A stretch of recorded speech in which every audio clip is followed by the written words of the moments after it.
Bienvenue à nouveau pour cette deuxième vidéo. J'aimerais maintenant vous donner une vue d'ensemble de tout le livre.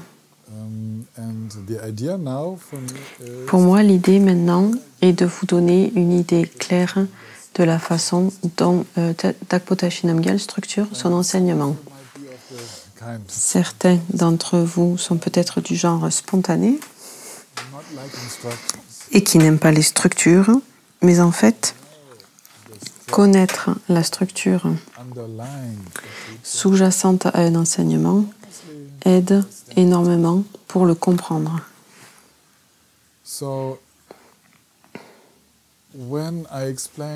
Donc, lorsque je vous explique cela maintenant, je me base bien sûr sur ce livre. Et Elizabeth Callahan, dans son introduction, donne dans son introduction entre les pages 42 à 57 un résumé de chaque chapitre. Cela peut être très utile pour vous et sera l'objet de notre étude maintenant, après avoir écouté cette vidéo. Et pour cela, je vais suivre le texte au début. En fait, donc la table des matières. Bien sûr, seulement pour les rayons de lune du Mahamudra, pas pour le deuxième texte ici, qui est appelé « Chasser les ténèbres de l'ignorance du 9e Karmapa », qui est aussi inclus dans ce gros livre.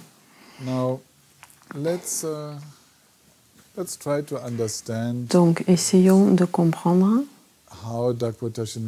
la façon dont Dakpota Shinamgyal structure son écrit. Il y a 3 parties de ce livre: l'introduction, la partie principale et le colophon. Donc en fait, ça c'est juste le cadre. L'introduction est très courte, le colophon est très courte aussi, et donc après nous avons la partie principale. Dans l'introduction,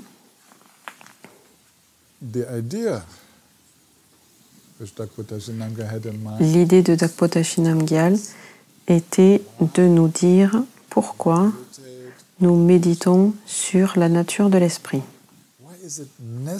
Pourquoi est-ce nécessaire de recevoir des instructions sur la nature de l'esprit? Et qu'est-ce qui se passe en fait si on ne le fait pas? Donc pour le dire brièvement, ce qu'on appelle le samsara et le nirvana, la vie enchaînée et la vie libre, tout cela se fait dans l'esprit. Tous les phénomènes sont expérimentés dans l'esprit. Toute expérience est en fait une expérience mentale.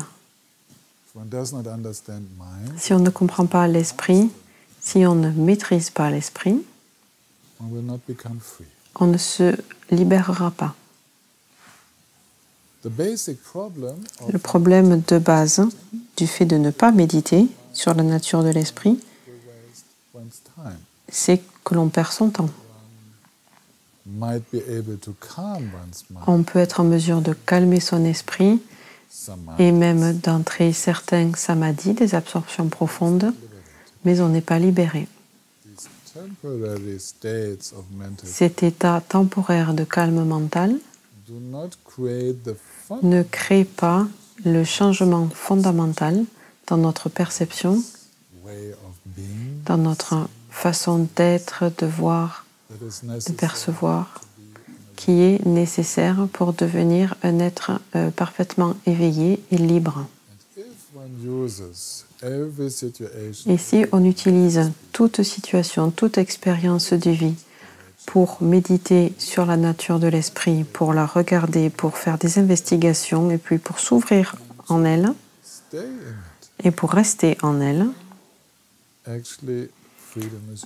alors la liberté est assurée parce que l'on voit, on perce à jour l'illusion de la stabilité, on perce à jour l'illusion d'un soi. on perce à jour l'illusion de l'existence indépendante et on comprend que tout est processus, qu'il n'y a pas de centre de l'expérience et en fait que la vie est complètement interdépendante. Il n'y a aucune entité qui existe indépendamment, comme une âme ou moi, un sujet ou une chose, un objet. Donc voilà sa brève introduction. Il clarifie ces points-là. Tous les phénomènes sont expérimentés dans l'esprit.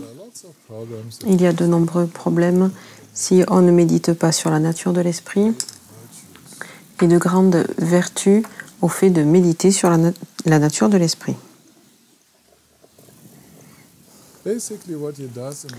Donc, fondamentalement, ce qu'il fait dans cette introduction, c'est qu'il s'occupe de la motivation.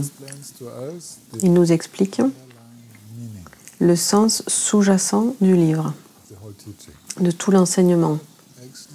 En fait, toutes les activités de tous les maîtres éveillés, en fait. Qu'est-ce qui les motive à répandre le dharma? Le dharma parle toujours de la compréhension, du changement, de la nature processuelle, de l'impermanence. Il s'agit toujours de nous montrer que ne pas connaître la vie, ne pas connaître l'esprit, nous place dans beaucoup de stress, de souffrance, de tension qui s'élèvent dans l'esprit, qu'on appelle dukkha dans les anciens enseignements. Et que la compréhension du non-soi, de la non-solidité, de l'interdépendance, est en réalité la clé de l'éveil. Donc ça, c'est le dharma pour toutes les traditions. Et la pratique du Mahamudra, on pourrait dire, c'est simplement spécialisé sur le plus essentiel de l'essence. Voilà, c'est comme ça qu'on peut le décrire. La partie principale de l'enseignement, la partie principale du livre, se concentre sur la façon de méditer sur la nature de l'esprit. La façon dont on médite dessus.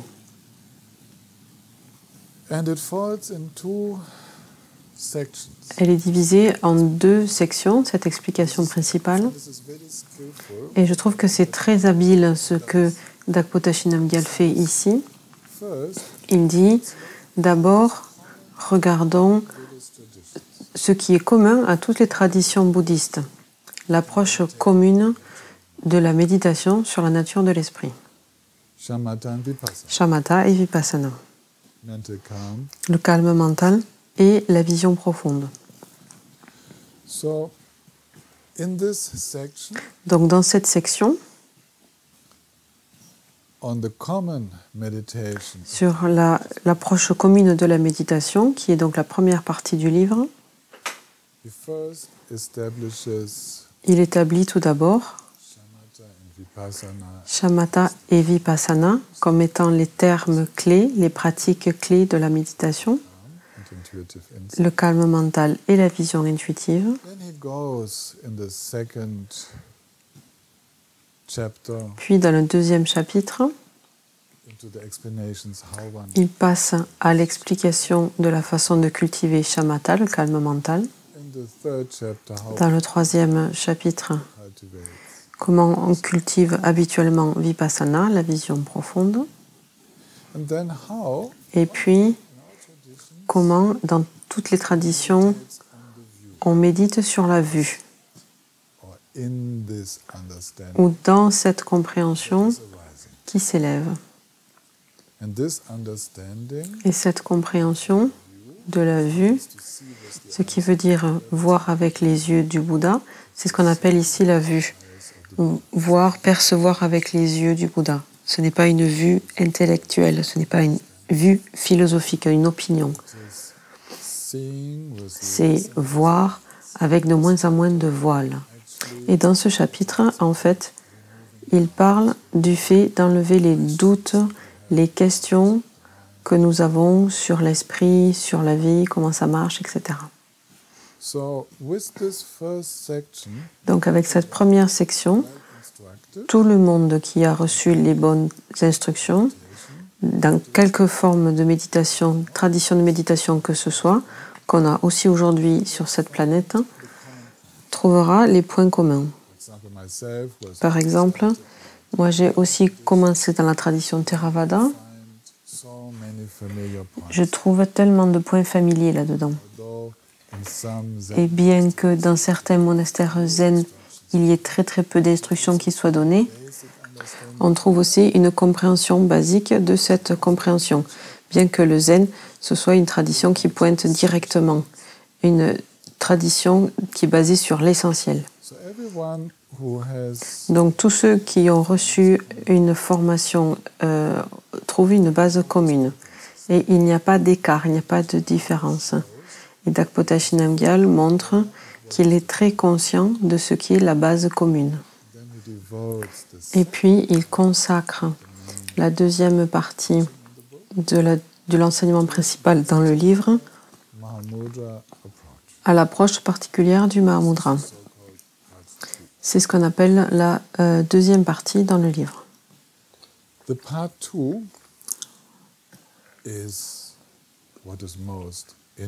La deuxième partie est ce qui est le plus intéressant pour nous qui souhaitons apprendre le Mahamudra, mais ça ne doit pas nous dispenser des bases, des préliminaires, des explications communes. Il faut connaître cela. Parce que ce qui est très intéressant, c'est de voir ce qui est commun à toutes les écoles et ce qui n'est pas commun à toutes les écoles. Quelle est l'approche particulière? Quel est l'aspect additionnel qu'apporte le Mahamudra? Et on peut imaginer un autre auteur qui s'installe en disant « Oui, je viens de la tradition de Dzogchen. Donc oui, je suis d'accord avec Dakpotashi Namgyal. Voilà les instructions communes de méditation. Quelle est l'approche de Dzogchen? Quelle est l'approche particulière de Zeg? Quelle est l'approche particulière du Mahamudra des Gelug? Donc on a cette base commune de compréhension. Et là maintenant, quelqu'un arrive et explique ce qui est en supplément, ce qui arrive en supplément.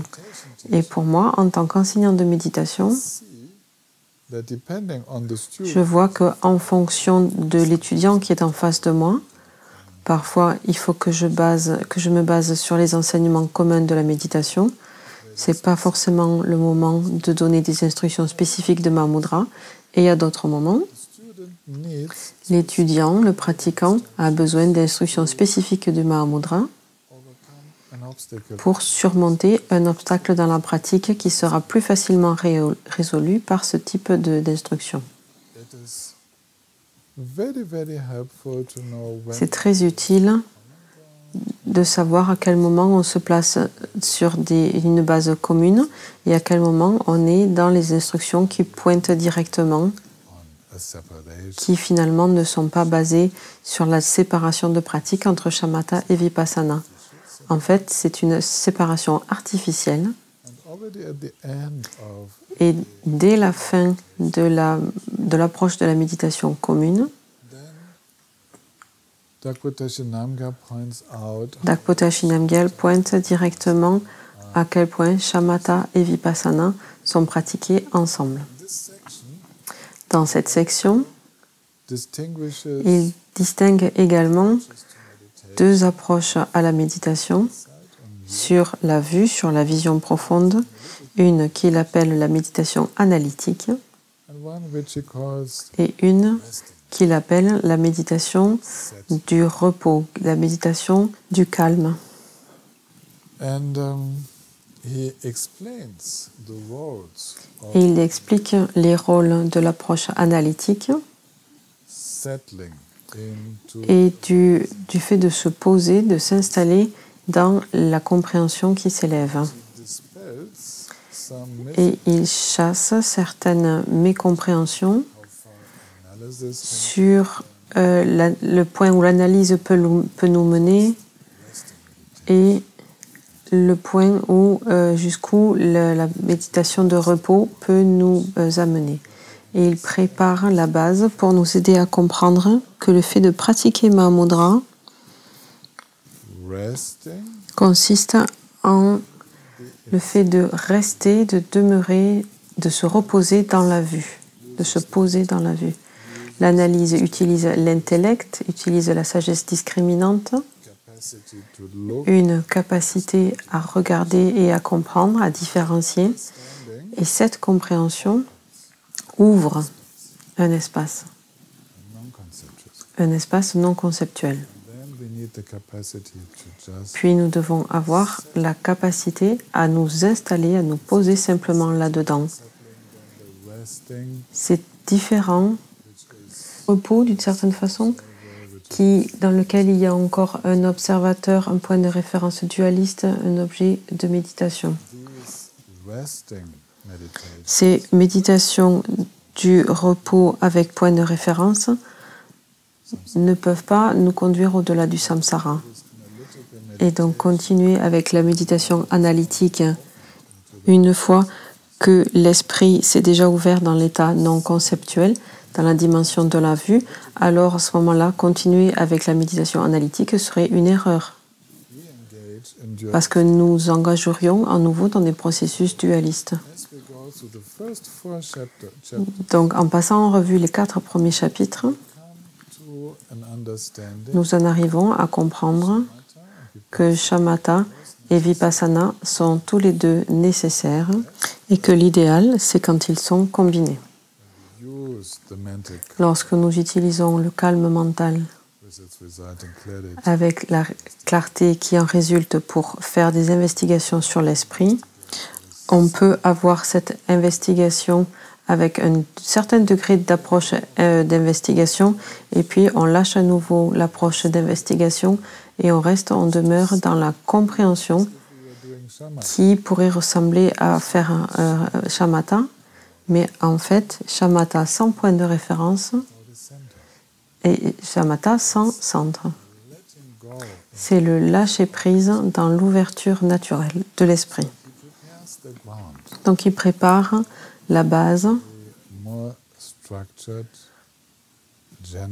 pour une explication plus structurée, générale de Mahamudra. Dans le 5e chapitre, et je vais aller voir ça maintenant pour expliquer un certain nombre de choses en détail. Il parle du fait de générer la confiance. Page 113 du livre, c'est là que ça commence. Et l'idée ici de Dakpota Shinamgyal dans ce chapitre,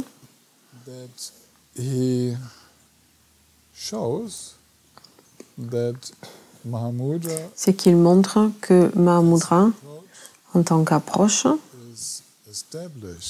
est établi depuis longtemps dans la tradition indienne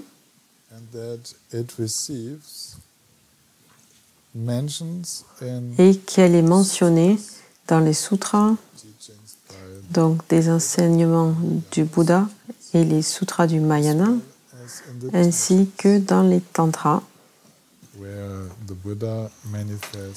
où le Bouddha se manifeste sous différentes formes.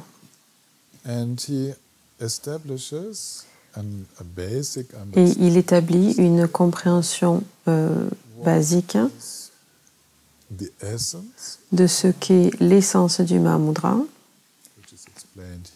ce qui est expliqué ici comme étant le fait de ne rester nulle part, d'être dépourvu de toute qualité et d'être omniprésent comme l'espace. Et de voir comment on peut parler de Mahamudra différencié. La base, le chemin et le fruit. Le Mahamudra de la base du chemin et du fruit. Et il passe en revue toutes ces explications en faisant beaucoup de citations. ce qui est une partie nécessaire de ce livre, qui donne beaucoup de citations des textes racines. Parce qu'un des buts de ce livre, c'est de montrer que rien de tout cela n'est une invention de Gampopa, ni de qui que ce soit après lui.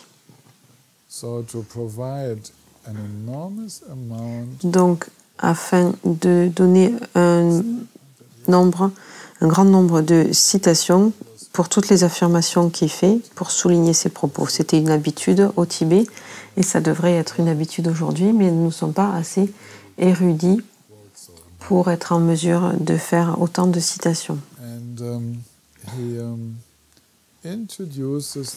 Et il donne une introduction au lecteur dans ce 5e chapitre, petit à petit, pour que celui-ci comprenne ce qu'est le Mahamudra, en utilisant ses citations, ses définitions du mot Mahamudra, en parlant du Mahamudra de base, la nature fondamentale présente en chacun, le Mahamudra du chemin, qui dévoile cette nature fondamentale de l'esprit, cette nature fondamentale de Bouddha, et le Mahamudra du fruit, qui est la nature fondamentale et qui devient complètement manifeste.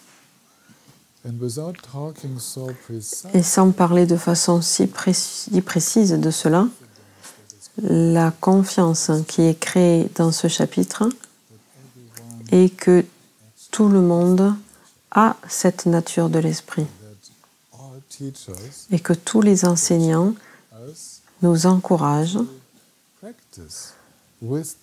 à pratiquer avec cette confiance que nous pouvons nous éveiller nous-mêmes. Nous pouvons être nous-mêmes éveillés. Que nous ne devrions pas avoir de doute sur le fait que cela est notre nature fondamentale. Et le reste du livre va essentiellement parler de comment devenir conscient de notre propre nature fondamentale, notre nature véritable. Et il explique dans le même chapitre que différentes approches ont été enseignées dans la tradition indienne afin d'entrer dans l'éveil, et que le terme mudra a été utilisé dans de nombreux contextes. Il a été utilisé comme Dharma Mudra, Samaya Mudra, Karma Mudra et Mahamudra,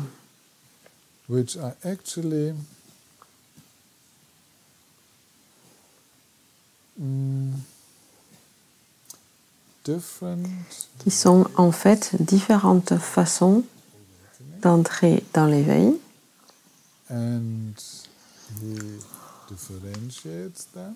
Et il établit les différences entre ces différentes façons. Quelle est la différence entre Dharma Mudra, Samaya Mudra, Karma Mudra? Et puis, quelle est la spécificité de ce qu'on a toujours appelé le Mahamudra?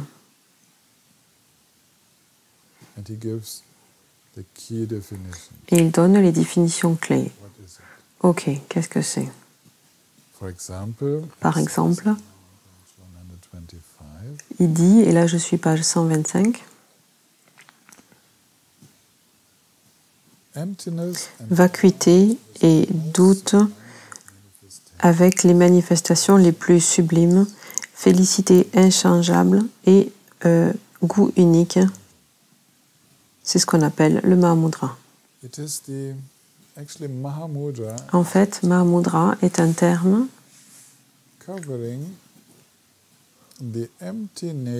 qui couvre la nature vide de tous les phénomènes, de toute expérience. Vide, ici, cela signifie que la nature de ce dont on fait l'expérience ne peut pas être saisie. Et s'ouvrir à ce flux insaisissable d'expérience est en fait accompagné par la joie, par la félicité. Ce qui est l'absence de souffrance, parce qu'il n'y a plus de tension dans l'esprit. La joie est là. L'esprit est joyeux et heureux par nature. Et cette joie elle-même est insaisissable, elle est vide. Et le Mahamudra pointe directement cette félicité naturelle, inhérente, co-née, co-émergente, avec laquelle nous naissons. Et ainsi,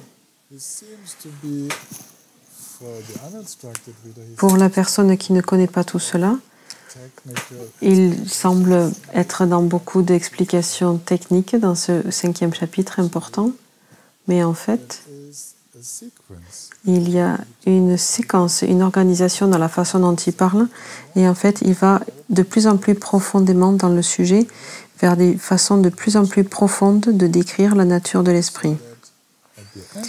De sorte que, à la fin de ce 5e chapitre, nous soyons réellement inspirés en nous disant « c'est ça que nous voulons pratiquer ». Nous avons la confiance et l'expérience pour être en mesure de le faire. Donc, prenez votre temps pour étudier ce chapitre également en profondeur. Méditez sur chaque citation. Partout dans le livre, prenez longtemps, ne les passez pas trop rapidement. Méditez sur chaque ligne qui vous inspire. Et puis, bien sûr, on veut savoir comment commencer. Le chapitre 6 nous enseigne les préliminaires.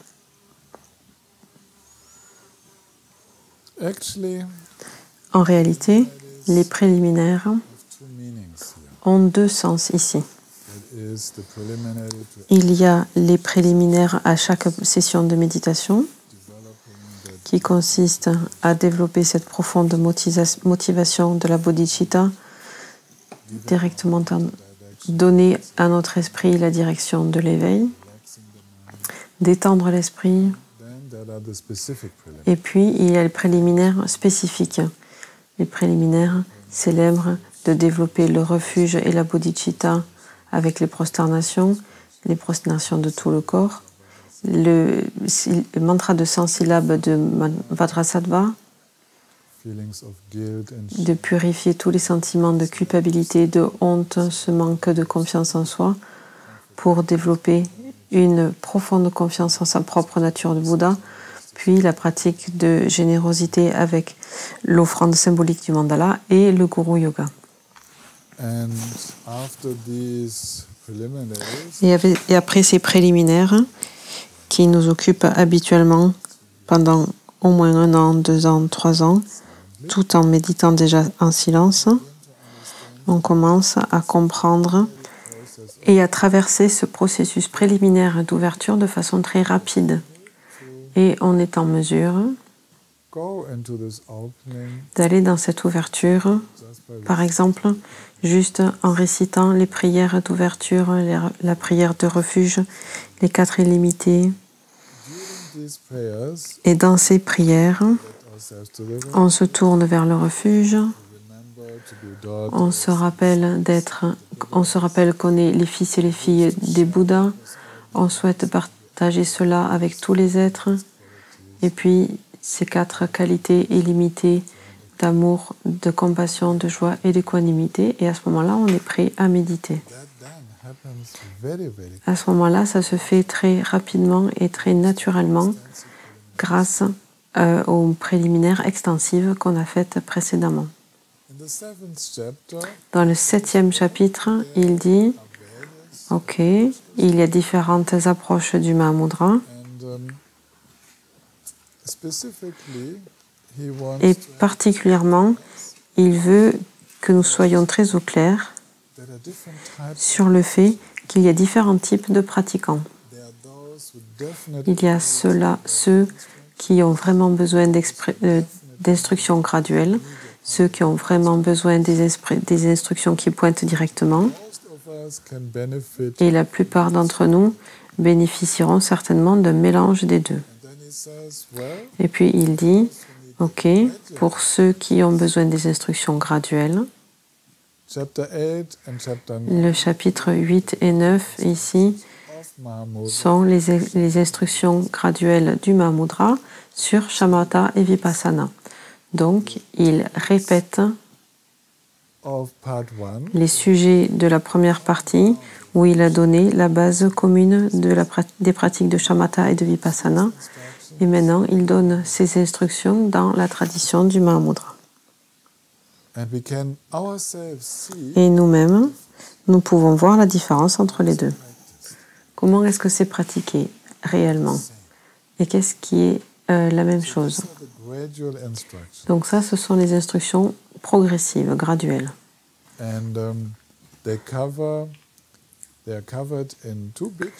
Elles sont couvertes dans 2 grands chapitres sur Shamatha et Vipassana, chapitres 8 et 9.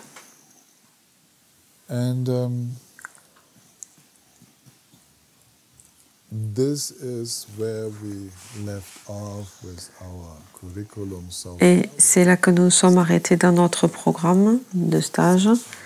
On se rapproche de la fin de la section sur Vipassana, sur la vision profonde. Ah oui, non, bien sûr. On est même allé plus loin que ça. On était déjà dans les instructions qui pointent directement, qui est donc le chapitre 10. Le chapitre 10, donc, au lieu des instructions graduelles, se concentre sur l'autre approche du Mahamudra, les instructions qui pointent directement. Où on ne peut pas parler d'une approche graduelle. L'idée dans les instructions qui pointent directement dans le Mahamudra, c'est que Mahamudra, la nature de l'esprit, l'éveil, peut être réalisé ici et maintenant, là tout de suite, sans qu'il y ait de préliminaires nécessaires. Le moment où l'esprit s'ouvre, c'est le moment où le Mahamudra se révèle. Donc cette part des instructions est identique aux instructions essentielles de Dzogchen, les instructions qui pointent directement dans le Dzogchen. Il n'y a pas de différence là-dedans. Et les maîtres du Mahamudra Kagyu, depuis le 2e et le 3e Karmapa, ils étaient tous détenteurs de la transmission Dzogchen. Le 3e Karmapa était un détenteur direct de la lignée Nyingma.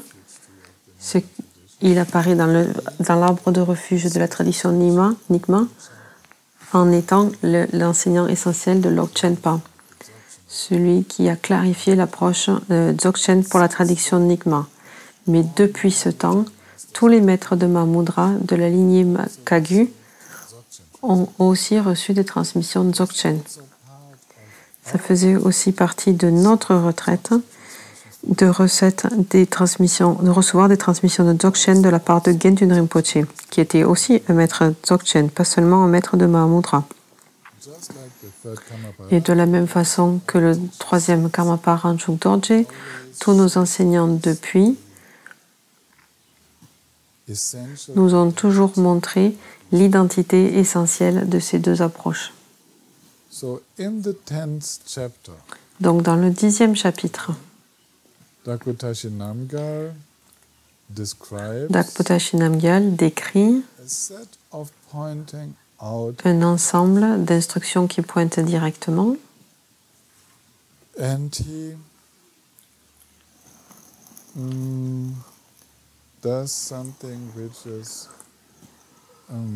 il fait quelque chose qui est vraiment un travail de génie. Il donne une structure aux instructions qui pointent directement, qui habituellement n'ont pas de structure. Ce qui fait qu'il est possible pour nous d'en tirer un grand bénéfice plus facilement. Et c'est plus facile pour les enseignants de sentir et de savoir jusqu'où ils peuvent aller avec les instructions qui pointent directement avec les disciples. Peut-être que certains d'entre vous auront entendu parler de l'entraînement des koans dans le zen, et vous savez qu'il y a des koans plus faciles et d'autres plus difficiles. Il y a une approche graduée à ces koans qui sont en fait tous une ouverture dans le champ non conceptuel. Aucun de ce koan ne peut être résolu intellectuellement. Donc les instructions qui pointent directement dans le Mahamudra sont les koans du Mahamudra. On ne peut pas vraiment les comprendre intellectuellement. On peut comprendre les mots, mais on ne comprend pas le sens. Comprendre le sens se révèle comme une ouverture de l'esprit de disciple avant même qu'on puisse exprimer des mots. Et parfois, on ne peut pas exprimer de mots du tout, jamais. Mais la transformation de la personne est évidente. C'est peut-être intéressant pour vous de faire cette correspondance. Il y a des instructions qui pointent directement, qui sont plus faciles à comprendre, et certaines qui sont plus subtiles. Et il faut avoir des réalisations précédentes, des compréhensions précédentes pour comprendre ces instructions qui pointent directement les plus profondes. Donc, dans ce chapitre 10, il clarifie tout d'abord ce qui doit être compris. Les instructions qui pointent directement sur l'état fondamental de l'esprit, la nature essentielle de l'esprit. Comment peut-on décrire l'esprit? Que signifie co-émergent? On examine la question comment est-ce qu'on peut être stupide et éveillé en même temps? C'est ce qu'on appelle la co-émergence. Mais la co-émergence va plus loin. Comment est-ce qu'on peut faire l'expérience de quelque chose alors que ce dont on fait l'expérience est insaisissable? Donc c'est la co-émergence de la nature vide associée à tous les phénomènes de notre existence. Et qu'est-ce qu'est ce sens? Un autre terme du Mahamudra, l'union connaît de la manifestation et de la vacuité, la clarté et la vacuité, etc. Tous ces aspects de l'unité, c'est comment? Donc, il clarifie ce qui doit être compris. Et puis, il montre avec quel genre d'instruction on pointe directement la nature de l'esprit lui-même. Parce que certaines instructions qui pointent directement montrent l'esprit. Et d'autres instructions qui pointent directement montrent la nature des phénomènes, des processus de pensée, par exemple. Montre la nature des expériences extérieures. Des processus de pensée intérieurs, sont-ils identiques, sont-ils différents? Quelle est la relation avec l'esprit? L'esprit, les expériences extérieures, les processus intérieurs de pensée et de ressenti. Donc, il y a des instructions qui pointent directement dans tous ces domaines. Et puis, il y a des instructions qui pointent directement sur la façon d'éliminer les défauts, les difficultés dans notre pratique. Des instructions qui pointent directement, qui guident l'étudiant pour qu'il retrouve l'essence de la pratique. Quelle est vraiment l'idée de la pratique? Donc ce 10e chapitre, c'est une mine de joyaux d'instructions. Et maintenant, après cette vue d'ensemble, vous aurez peut-être envie de sauter directement à ce chapitre parce que vous trouverez vraiment le Mahamudra. Mais vous ne le comprendrez peut-être pas si vous n'avez pas encore compris la base.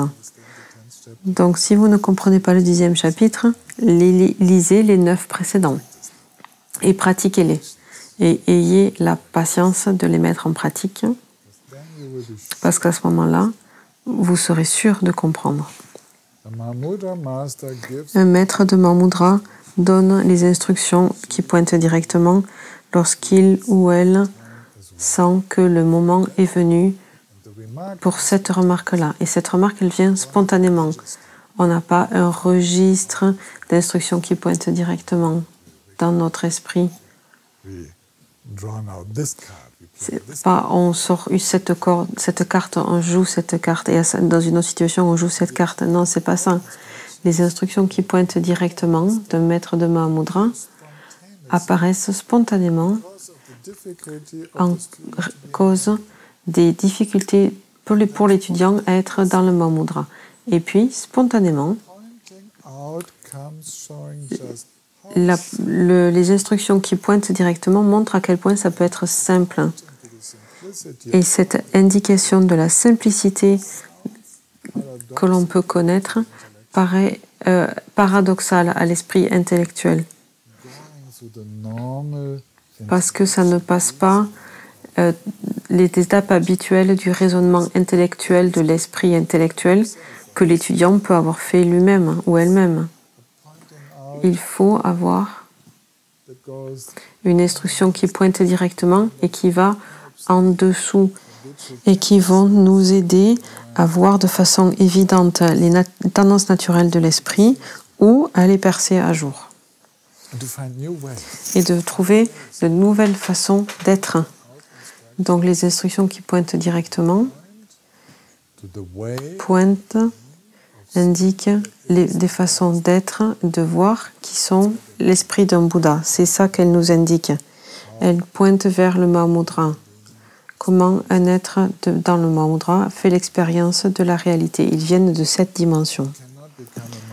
On ne peut pas devenir un maître de Mahamudra en lisant beaucoup de livres et en faisant le bon commentaire, en jouant la bonne carte. Ça, ce ne serait pas très libérateur. De nombreuses personnes ont essayé, mais ils n'ont pas eu beaucoup de succès.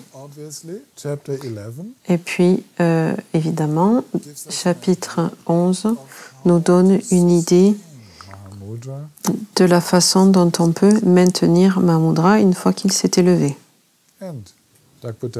Et Dakpota Shinamgyal explique pourquoi il est nécessaire de cultiver et de maintenir Mahamudra.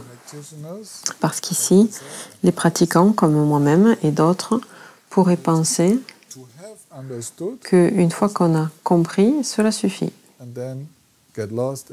Et puis se perdre à nouveau dans la saisie et ne pas se rappeler ce qu'ils ont compris. Donc comment est-ce que je peux maintenir une compréhension? Comment est-ce que je peux cultiver la façon de voir avec les yeux du Bouddha et dans des tendances égocentrées à nouveau? C'est très difficile, vous comprenez? C'est pas facile. C'est pas quelque chose qu'on fait par l'effort. C'est fait en utilisant de façon très sage nos capacités à se rappeler, à nous rappeler. Donc sati, cette pleine conscience qui devient maintenant un rappel de la conscience qu'on a déjà contactée. C'est pas rappeler un souvenir du passé, mais se rappeler comment c'était de s'ouvrir dans cette conscience. Donc c'est pas se rappeler en tout cas le résultat, en tout cas au début. Ça c'est un peu faire ça après, mais on se rappelle la façon, le chemin qui nous a mené à cette ouverture. On se rappelle juste comment le lâcher-prise s'est fait. Et on revit ce lâcher-prise une deuxième fois, une autre fois. Donc ça, ce sont les méthodes sur la façon de maintenir le Mahamudra. Je ne me rappelle plus s'il en parle dans cette section, mais par exemple, une méthode de maintenir Mahamudra, c'est la prière, le Guru Yoga. C'est une des meilleures méthodes pour maintenir Mahamudra, car les prières de Guru Yoga, de dévotion, de confiance ne sont pas intellectuelles. Elles ouvrent notre cœur, elles nous amènent en contact avec notre inspiration. Les exemples vivants s'élèvent dans notre conscience. Et comme le gourou s'unit en nous, on laisse méditer le gourou et c'est la meilleure façon de maintenir Mahamudra. Puis, le chapitre 12 continue sur le même sujet de maintenir le Mahamudra et concerne le fait d'éliminer les déviations dans la méditation, comment on peut se perdre. Et le 13e chapitre parle de la façon dont on peut renforcer la réalisation. Tout ça, ce sont des suppléments, des instructions supplémentaires qui viennent de l'expérience des maîtres de Mahamudra dans l'accompagnement des étudiants. Par exemple, quand les disciples tombent malades physiquement, quand le disciple a une mauvaise compréhension, développe une mauvaise compréhension de la vacuité, il met trop d'accent sur certains aspects de la pratique, il est attaché au rituel, etc. Quel que soit le problème. Ça peut être aussi des problèmes mentaux, émotionnels, ou faire face à des esprits. Tout ça, c'est par exemple la torpeur dans la méditation du Mahamudra, l'agitation dans la méditation de Mahamudra. Que faire avec tout cela? Développer le Mahamudra pendant le sommeil, dans l'état du rêve, dans le sommeil profond. La claire lumière du Mahamudra dans le sommeil. Tout ça, ce sont des méthodes pour renforcer la pratique. Et encore une fois, Dakpota Shinamgyal reste avec les points les plus essentiels.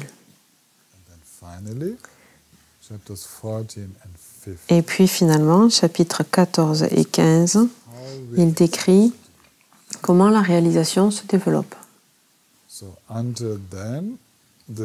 Donc jusque-là, c'était des instructions pratiques sur comment pratiquer et comment maintenir la pratique. Et puis il dit, ok, la réalisation se développe, et bien qu'on ne puisse pas dire que ça se produit exactement comme ci, comme ça pour chaque pratiquant, habituellement, les pratiquants passent par 4 phases dans le développement de la réalisation. Tout d'abord, ils ont du mal à lâcher prise et ils apprennent à se détendre.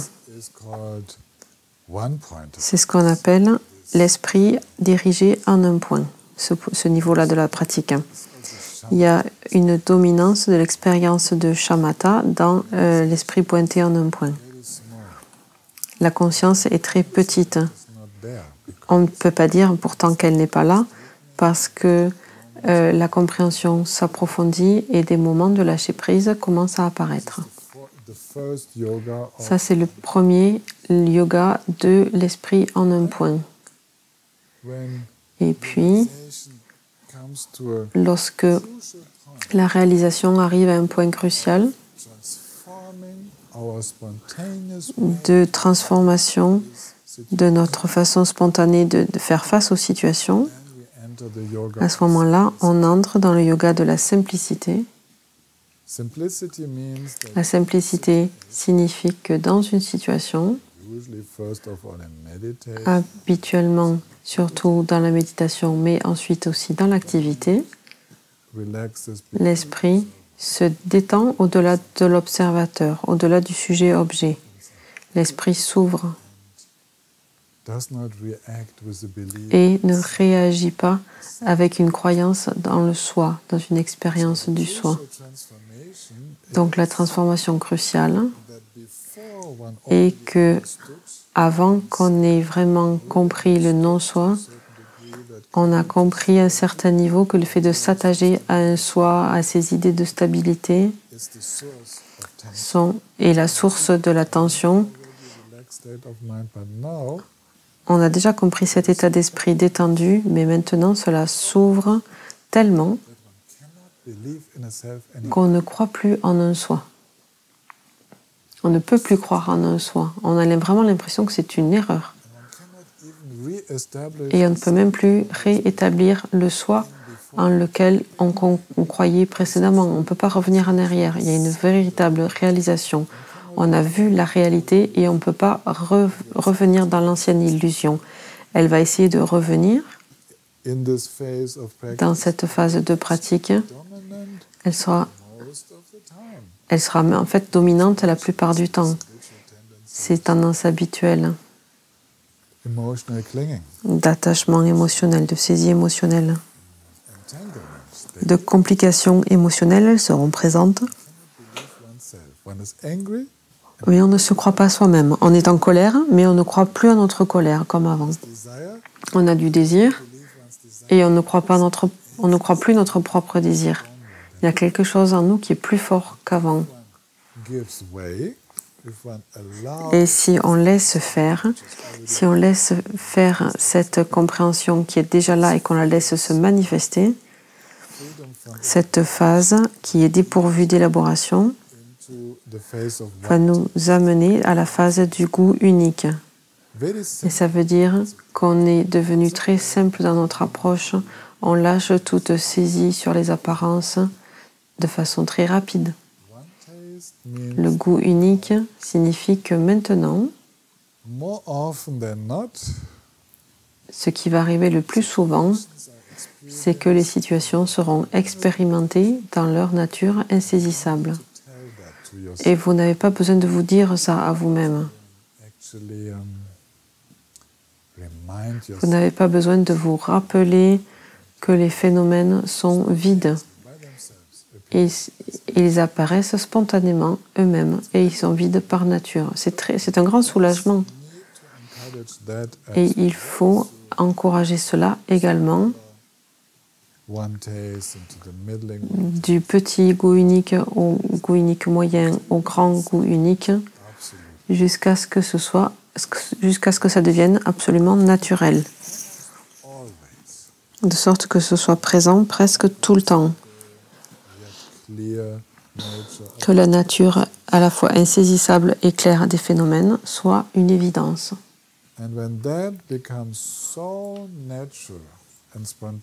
Et lorsque cela devient tout à fait naturel et spontané, et qu'on n'a plus besoin d'encouragement pour cela, on rentre dans la 4e phase de la réalisation, qui est ce qu'on appelle la non-méditation. Et la non-méditation, c'est la même chose que le non-effort, de ne plus cultiver quoi que ce soit. Bhavana en sanskrit, ou comme en tibétain, signifie cultiver, mettre une énergie dans une certaine direction. Et quand on rentre dans le yoga de la non-méditation, le message, c'est qu'on n'a pas besoin de pratique formelle de méditation. On ne cultive plus formellement la vision profonde. La vision profonde devient vraiment comme un feu de sagesse. Elle se nourrit de toute notre activité dans la journée et elle brûle les illusions qui restent. Les tendances habituelles qui continuent à s'élever dans les situations, elles sont brûlées, consumées sans effort dans la compréhension profonde qui va avec tout ça, qui s'élève immédiatement. Et tout ça, ça continue jusqu'à ce que toutes les tendances habituelles soient brûlées. Ça veut dire que plus personne n'y croit. Il n'y a plus aucun carburant apporté à ce feu de la confusion samsarique. Donc ce feu est éteint. Ne reçoit plus aucune nourriture, il n'y a plus aucune croyance en lui. Et même dans l'état du rêve, même dans l'état du sommeil profond, il n'y a plus la moindre saisie. Tout cela devient une expérience de clarté vide ou de félicité vide. Et c'est là qu'on rentre dans la bouddhéité.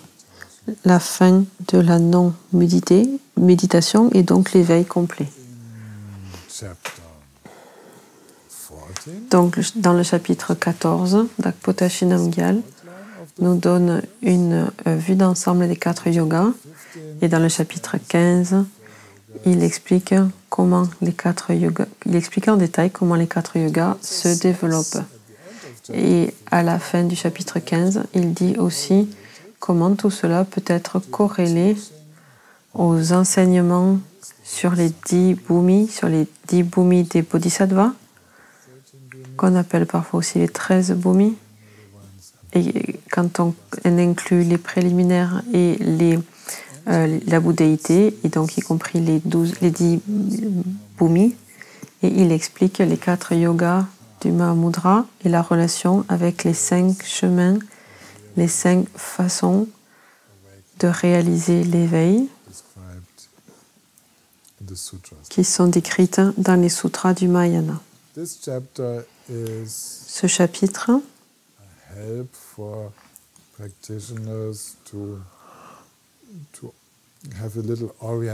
est une aide pour orienter un peu les pratiquants vis-à-vis des autres textes utilisés dans la tradition qui ne parle pas des 4 yogas, mais des 10 bhumis, des 5 chemins. Mais tout cela est très clair pour Dakpota Shinamgyal. On ne parle pas de ce système dans lequel les déliminations entre un yoga et le suivant sont très claires. En fait, on décrit ici le développement des pratiquants qui passent généralement par ces étapes. Parfois, il y a des développements plus rapides. Parfois, ils restent au même endroit pendant un moment. Parfois, c'est plus lent. Et parfois, à un certain niveau, il est encore possible de retomber en arrière, de revenir dans la confusion jusqu'à ce que la pratique reprenne de l'énergie. Et donc, quand on est conscient de toutes ces variations dans le développement, bien sûr, c'est quand même très utile de parler de ces 4 façons de pratiquer qu'on appelle les 4 yogas du Mahamudra. Et puis, on a le colophone et la dédicace de l'auteur.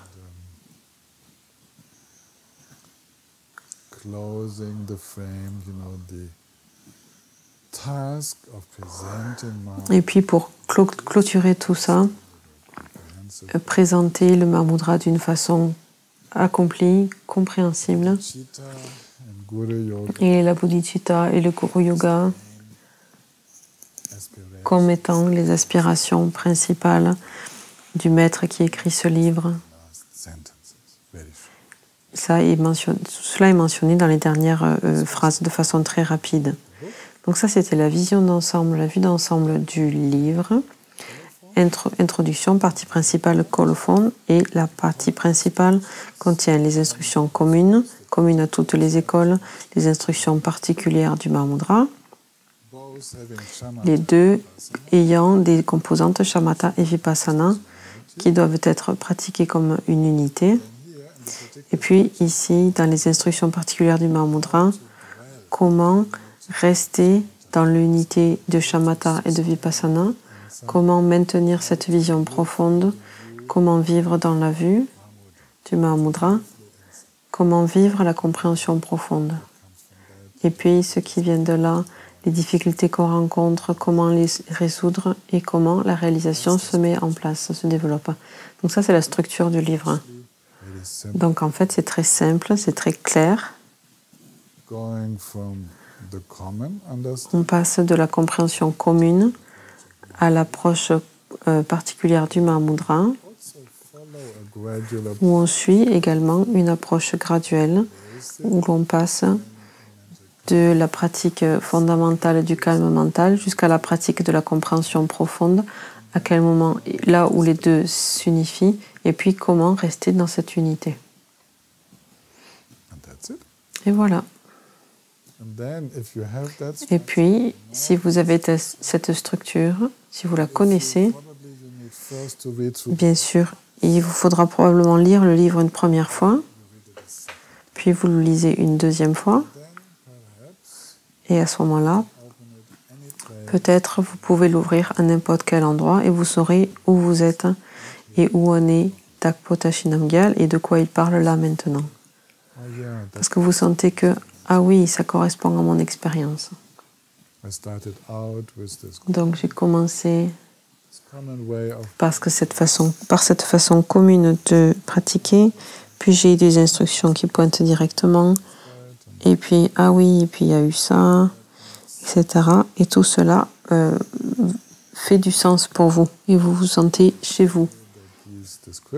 Et vous sentez que ces descriptions, avec leur structure, elles décrivent simplement ce que vous vivez.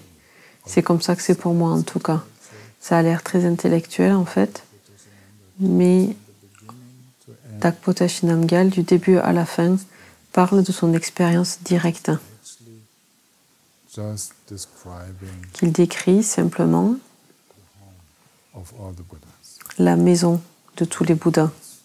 Et il nous guide là-dedans pour trouver un chemin et pour décrire cela.